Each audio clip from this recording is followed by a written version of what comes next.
Hello, my name is Dan Krolikowski. I'll be talking to you about Fresno, California and the water resources that's surrounding. To start off, some basic information about Fresno. It's located in California's Central Valley with a population of approximately 520,000. This is also on the upper slope, so it's growing. Climate averages about 64 degrees Fahrenheit. Precipitation around 13 inches a year. And it's the 5th largest city in California. It's also voted one of the worst skylines in America, so see for yourself.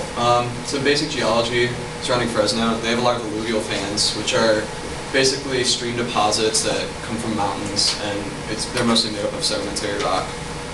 These fans come from the San Joaquin River and also the Kings River, which are two rivers outside of Fresno.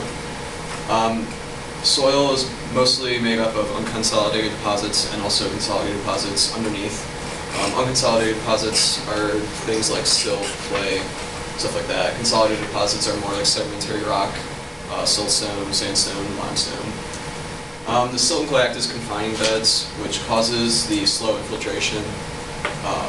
And also, they have a lot of faults due to their location on the edge of a tectonic plate, so they have a lot of earthquakes. The sources of water, their main source of water is groundwater.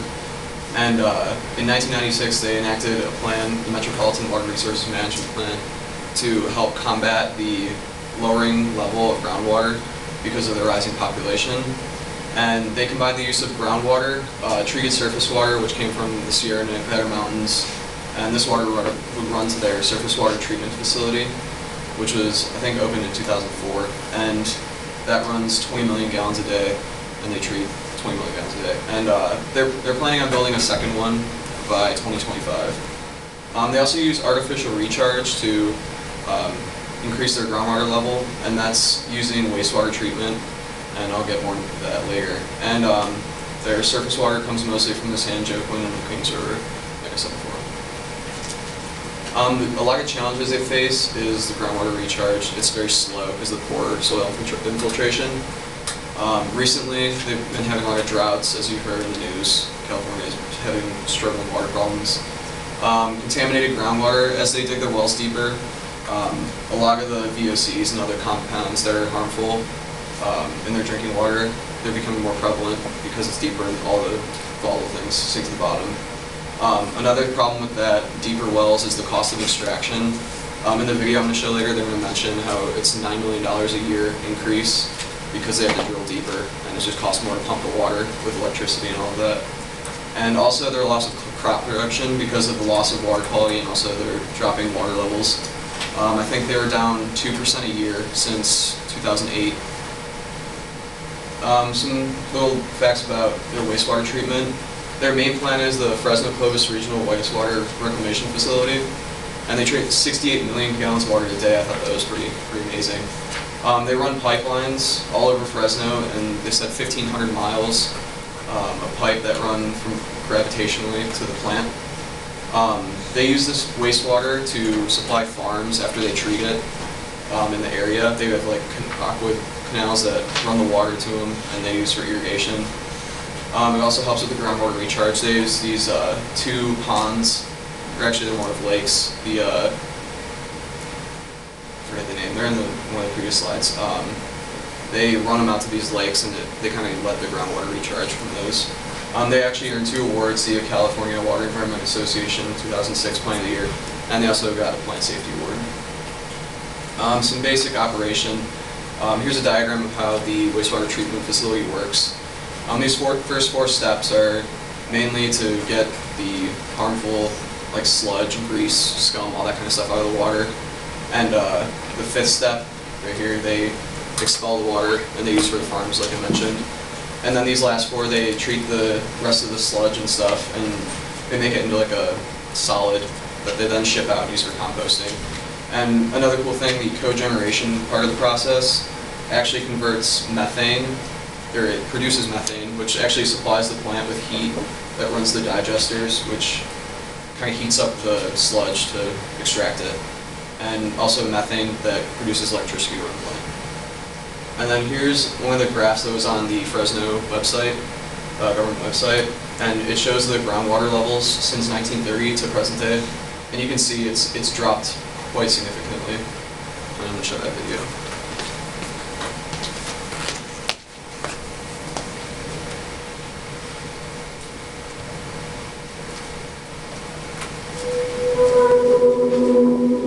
Fresno is a city that grew up in California's Central Valley. It's been pretty much entirely dependent on groundwater until 2005. And during that time, it's seen its groundwater levels decline about over 100 feet.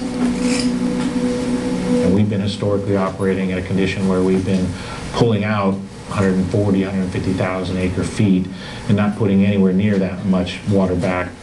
As we've overdrafted, the groundwater levels have fallen. So we have records to show that the water was about at the 10 to 20 foot level from the ground below the surface, and right now we're at about 130 feet. Just the pumping costs alone to pull groundwater from that sort of depth, the energy costs associated with doing that are really substantial. They've seen their energy costs for groundwater pumping increase, upwards of $9 million or more a year. Other issues that are pretty common around groundwater overdraft is a degradation of water quality. As you pump an aquifer and you move further and further down, many groundwater contaminants are denser than water, and so they'll actually end up in the lower portions of the aquifer. As a result, the deeper you go, typically you have a diminishing water quality. The combination of the contamination plus the overdraft prompted everyone to say, we really need to develop our surface water supplies at a more accelerated rate. In 2004, we built a surface water treatment plant, and it provides about 20,000 acre feet of water supply to the city, when the city's demand was about 165,000 acre feet, so we were still getting behind on our groundwater supplies. In September of 2014, the governor of California signed into law the Sustainable Groundwater Management Act. Sustainable Groundwater Management Act kind of prompted everyone to say we need to really come up with a different plan, and then that plan was, well, we've got 180,000 acre feet of water in the mountains sitting behind 2 dams. We've never fully utilized those supplies. The time has come, we need to fully utilize those 180,000 acre feet.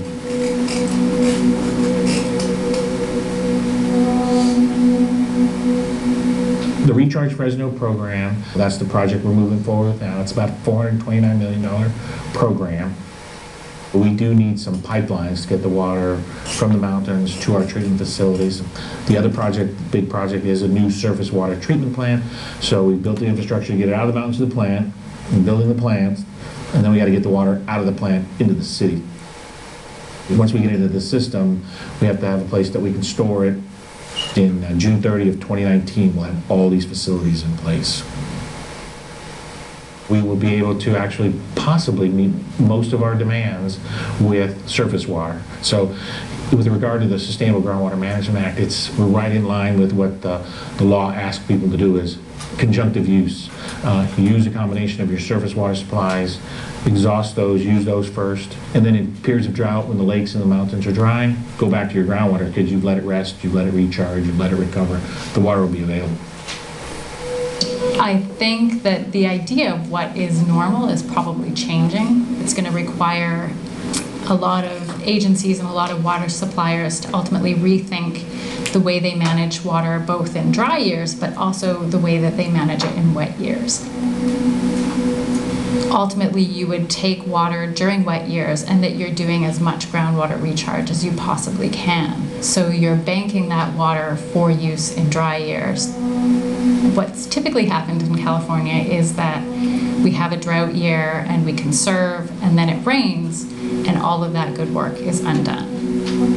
I think one of the challenges that municipalities really face right now is getting water users to again, think about water differently all of the time.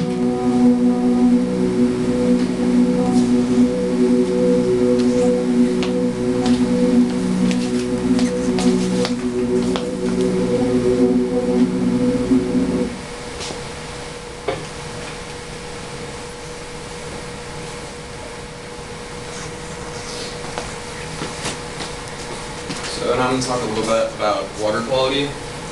Their main problems they have there are from total dissolved solids, which are pretty much all the insoluble ions a liter of distilled water. And also copper.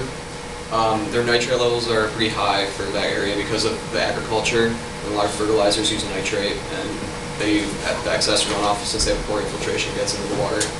I noticed that this compound, dibromochloropropane, was a big problem in some of their water quality.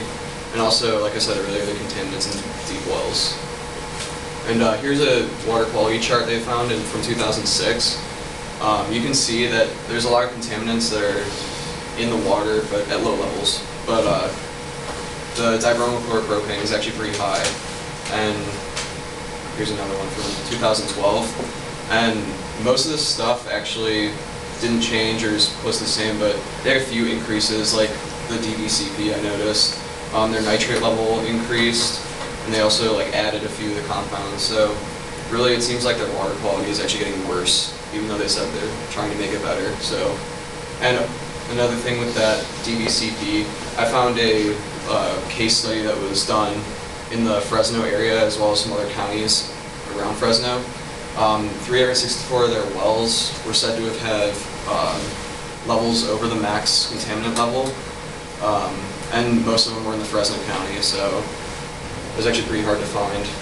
But yeah, and that's all I got. Any more references?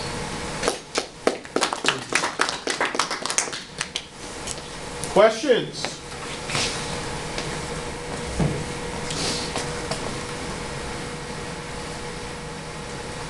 Your dibromochloropropane, did they say what that's caused by? I think it was a fumigant they used for crops, and it's illegal now to use it, but the damage was done from, I think, the 80s. It was banned. Good question up there. The water treatment plant, you said that kind of got methane as a byproduct and used to help run the facility. Mm-hmm. Is there any point where it could use that just to completely self-sustain itself? On that? Yeah, that's pretty much what it does. The methane produced from that sustains like all the generators, and they actually have turbines and stuff that use that methane to run the facility. Other questions?